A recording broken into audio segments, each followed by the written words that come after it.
תושבים גאים ומרוצים, חלום או מציאות אפשרית? חד משמעי, מציאות אפשרית. תושבים המרגישים גאווה וחיבור לעירם אינם מטרה מרכזית ואסור שתישאר בגדר סיסמה או חלום.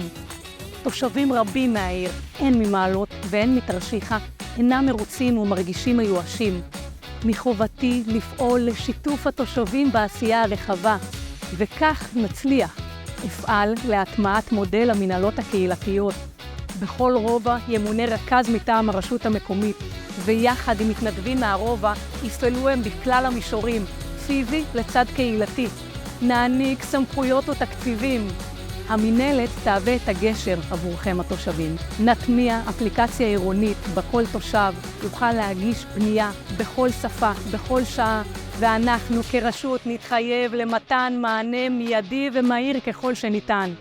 אפעל להקמת מיזמים עירוניים בשיתוף התושבים. יחד נוביל את מעלות תרשיחא לקהילה גאה ומוצלחת.